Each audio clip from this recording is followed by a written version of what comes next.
அன்பார்ந்த இறைமக்களே, கிறிஸ்துவின் மறுப ஜபக்குழுவின் வாயிலாக இன்று உங்களை சந்திப்பதில் நான் பெரும் மகிழ்ச்சி அடைகிறேன். மக்களே, சந்தோஷமா இருக்கீங்களா? நிறைவா இருக்கீங்களா?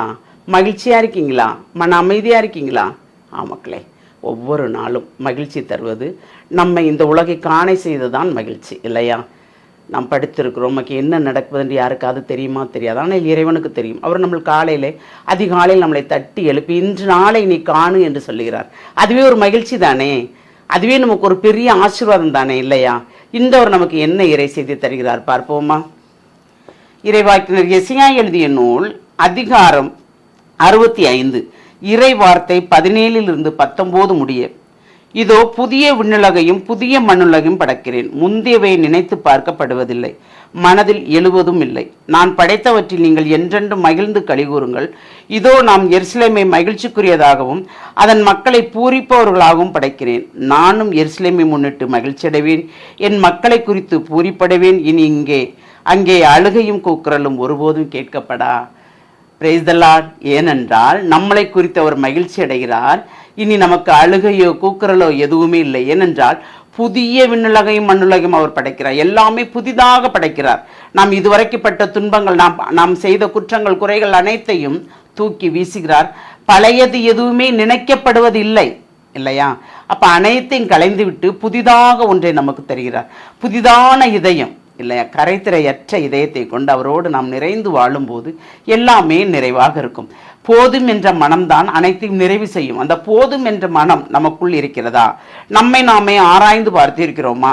அப்படி ஆராய்ந்து பார்த்திருந்தோம் என்றால் இறைவனுக்குள் எப்பொழுதும் மகிழ்ச்சியாக இருப்போம். என்றால் நாம் நினைப்பது நாம் பிறரை சந்தோஷப்படுத்த வைக்கிறோம், சந்தோஷமாக இருக்கிறோம் என்று இல்லாமல் நாம் முதலில் நம்மையே அன்பு செய்கிறோமா?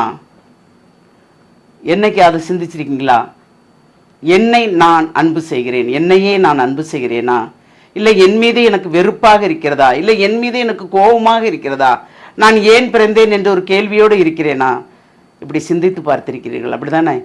நம்மை நாமே அன்பு செய்யும் போது அந்த அன்பு பிறருக்கும் நிறைவான அன்பாக மாறும். இறைவன் எப்படி நம்மளை அன்பு செய்தார், எப்படி நம்மளில் அவர் மகிழ்ச்சி கொள்கிறார்.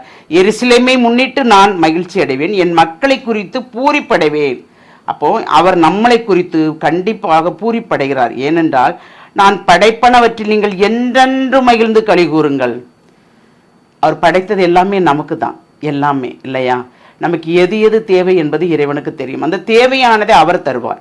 அந்த தேவையானதை அவர் தந்ததை கொண்டு நாம் மகிழ்ச்சியாக இருக்கும்போது எல்லாமே நமக்கு நிறைவாக இருக்கும்.